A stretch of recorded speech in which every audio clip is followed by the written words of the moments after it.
उत्तर प्रदेश के मैनपुरी में 11 अगस्त 2025 की वो सुबह, जो एक आम दिन की तरह शुरू हुई थी, लेकिन कुछ ही घंटों में पूरे इलाके को सन्न कर देने वाली एक रहस्यमयी और खौफनाक कहानी में बदल गई।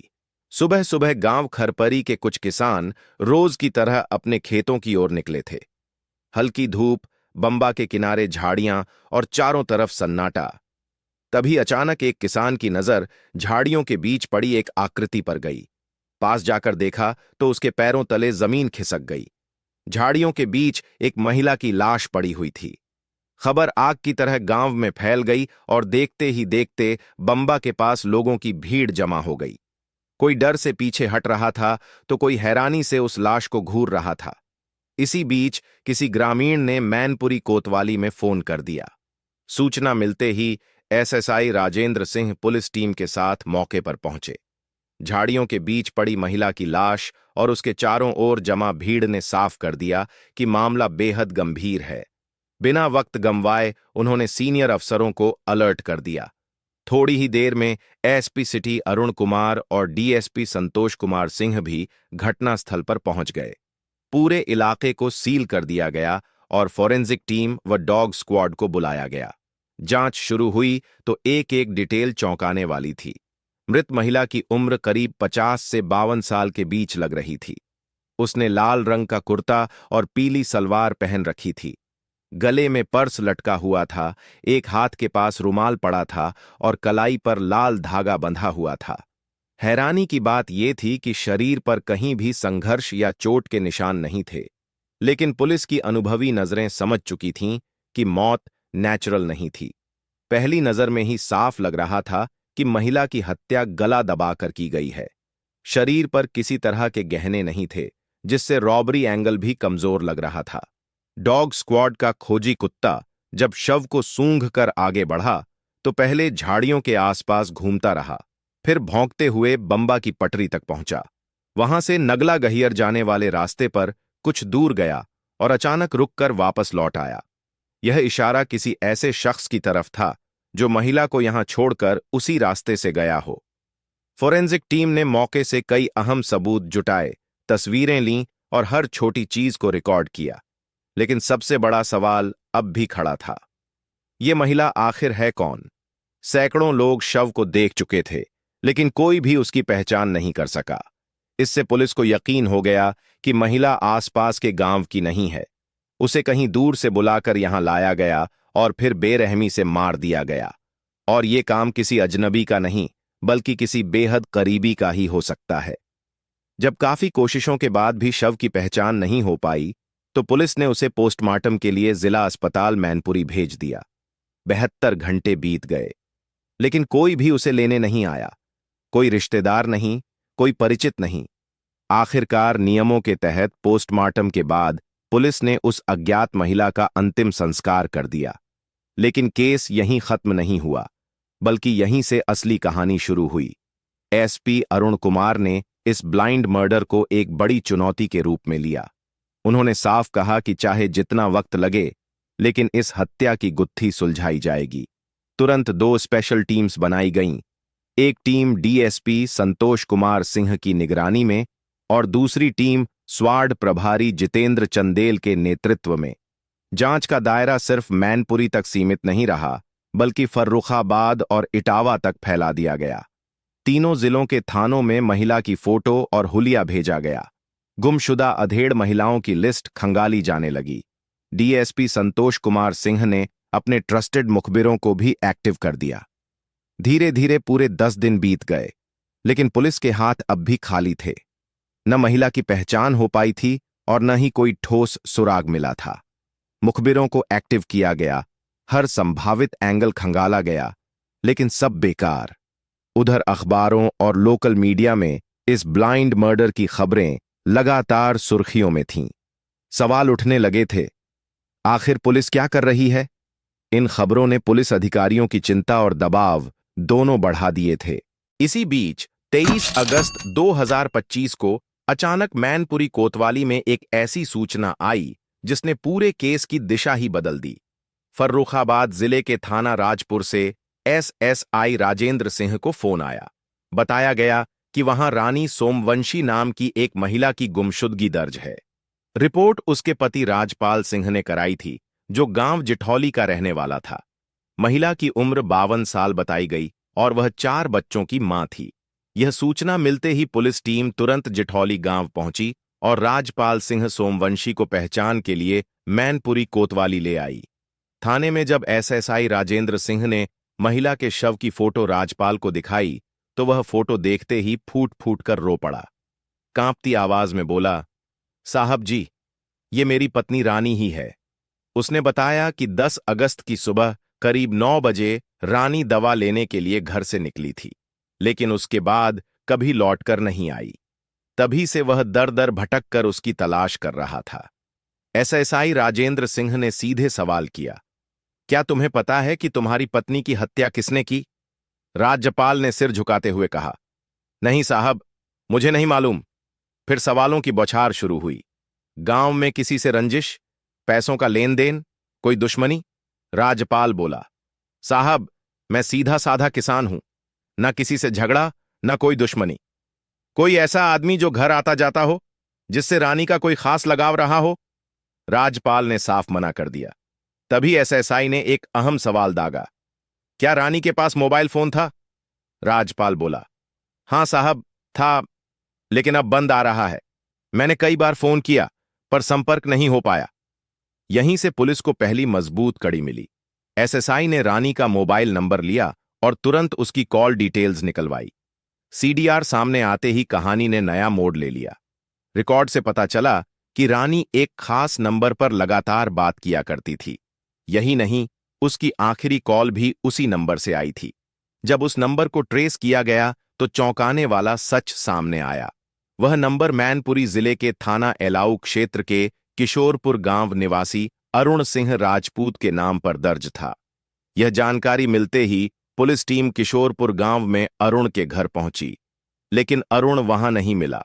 उसके पिता मुन्ना राजपूत ने बताया कि अरुण गुरुग्राम, हरियाणा में रहता है और टैंकर चलाने का काम करता है। अब पुलिस के सामने रास्ता साफ था। सर्विलांस की मदद से लोकेशन ट्रेस की गई और टीम गुरुग्राम रवाना हो गई। 1 सितंबर 2025 की रात आखिरकार पुलिस ने अरुण सिंह राजपूत को धर दबोचा। उसे मैनपुरी कोतवाली लाया गया। थाने में पूछताछ शुरू हुई तो अरुण पहले पुलिस को घुमाने की कोशिश करने लगा। कभी अनजान बनता, कभी कहानी बदलता, लेकिन जब सख्ती बढ़ी तो वह अंदर से टूट गया। आखिरकार उसने रानी सोमवंशी की हत्या करना स्वीकार कर लिया। उसकी निशानदेही पर पुलिस ने रानी का टूटा हुआ मोबाइल फोन भी बरामद कर लिया। अरुण ने बताया कि उसने सिम तोड़कर बम्बा में फेंक दिया था और मोबाइल झाड़ियों में डाल दिया था। इतना ही नहीं, पुलिस ने वह चुनरी भी बरामद कर ली जिससे अरुण ने रानी का गला घोंटकर उसकी हत्या की थी। उस चुनरी को उसने पेड़ के पत्तों में छिपाकर ऊपर से ईंट रख दी थी। अब सारे सबूत सामने थे। एसएसआई राजेंद्र सिंह ने ब्लाइंड मर्डर के खुलासे और कातिल की गिरफ्तारी की जानकारी उच्च अधिकारियों को दी। इसके बाद एसपी सिटी अरुण कुमार और डीएसपी संतोष कुमार सिंह ने पुलिस सभागार में कॉन्फ्रेंस कर पूरे रानी मर्डर केस का सनसनीखेज खुलासा किया। क्योंकि अरुण राजपूत ने अपना जुर्म कबूल कर लिया था और हत्या में इस्तेमाल की गई चुनरी भी बरामद हो चुकी थी, इसलिए उसके खिलाफ बीएनएस की धारा 103, 1, 228, 4 के तहत मुकदमा दर्ज कर उसे विधिसम्मत रूप से गिरफ्तार कर लिया गया।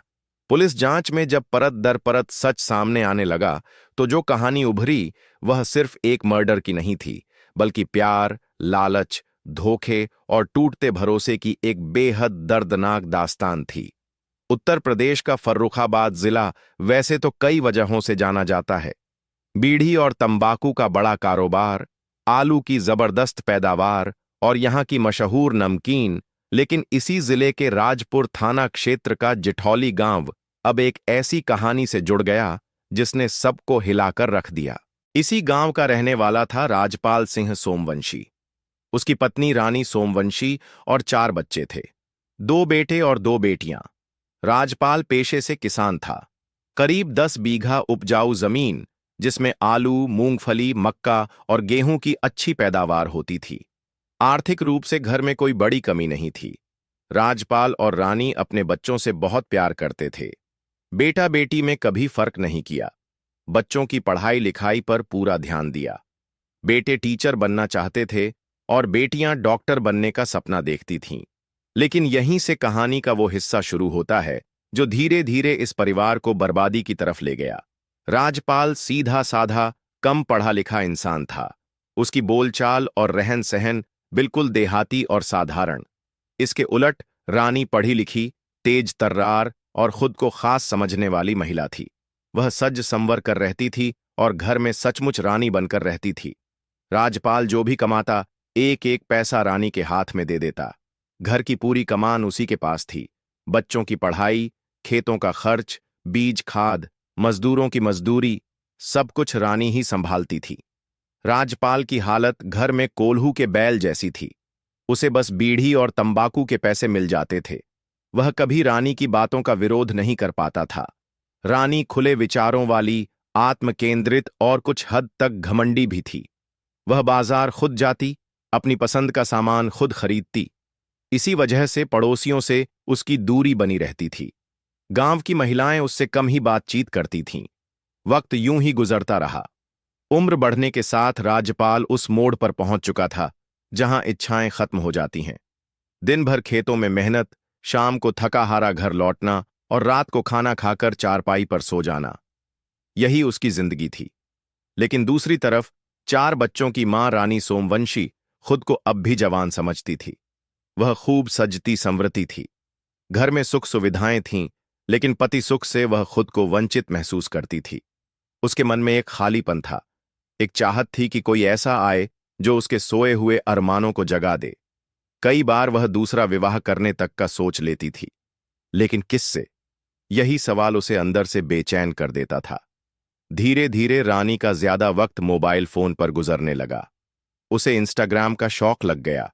वह अपने फोटो एडिट करके पोस्ट करती ताकि वह कम उम्र की और ज्यादा खूबसूरत दिखे। उसे उम्मीद थी कि कोई युवक उसकी तस्वीर देखकर उसे पसंद करेगा, फ्रेंड रिक्वेस्ट भेजेगा और उसकी जिंदगी में रंग भर देगा। रानी को पूरा भरोसा था कि एक दिन उसकी यह ख्वाहिश जरूर पूरी होगी। और फिर एक दिन वही हुआ। इंस्टाग्राम पर अरुण राजपूत की नजर रानी सोमवंशी की फोटो पर पड़ी। फोटो देखते ही उसे रानी पसंद आ गई। उसे लगा कि यही वो महिला है जिसकी उसे तलाश थी। बिना देर किए उसने रानी को फॉलो किया और फ्रेंड रिक्वेस्ट भेज दी। रानी ने भी रिक्वेस्ट स्वीकार कर ली। इसके बाद दोनों के बीच इंस्टाग्राम पर चैटिंग शुरू हो गई। अरुण राजपूत मैनपुरी जिले के थाना इलाऊ क्षेत्र के किशोरपुर गांव का रहने वाला था। उसके पिता मुन्ना राजपूत किसान थे। 3 भाई बहनों 3 में अरुण सबसे छोटा था। न उसका मन पढ़ाई में लगता था, न खेती में। उसने ड्राइविंग सीख ली और ड्राइवर बन गया। कुछ समय बाद वह गांव छोड़कर गुरुग्राम, हरियाणा चला गया, जहां वह टैंकर चलाने का काम करने लगा। अरुण राजपूत और रानी सोमवंशी की दोस्ती धीरे धीरे प्यार में बदल गई। इंस्टाग्राम पर रोज चैटिंग, देर रात लंबी कॉल्स और मीठी बातें। रानी अपनी उम्र छिपाने के लिए फिल्टर और एडिटेड फोटो का इस्तेमाल करती थी। करीब 1 साल तक दोनों ऑनलाइन रिलेशनशिप में रहे। फिर मोबाइल नंबर शेयर हुए और बातचीत और भी निजी हो गई। प्यार गहराया तो आमने सामने मिलने की चाह जगी। अरुण ने मिलने की बात रखी और रानी ने तुरंत हामी भर दी। तीसरे ही दिन अरुण मैनपुरी से फर्रुखाबाद पहुंच गया और यात्री होटल में रुका। तय समय से पहले ही रानी सुबह 9 बजे होटल पहुंच गई। लेकिन होटल के कमरे में जैसे ही अरुण ने रानी को देखा, वह अंदर से टूट गया। इंस्टाग्राम की ग्लैमरस रानी और सामने बैठी अधेड़ उम्र की महिला, दोनों में जमीन आसमान का फर्क था। चेहरे की झुर्रियां उसकी असली उम्र बयां कर रही थीं। अरुण समझ गया कि उसे धोखे में रखा गया है। उसके मन में नफरत भर गई, लेकिन उसने अपने जज्बात छुपा लिए और बाहर से प्यार का नाटक करता रहा।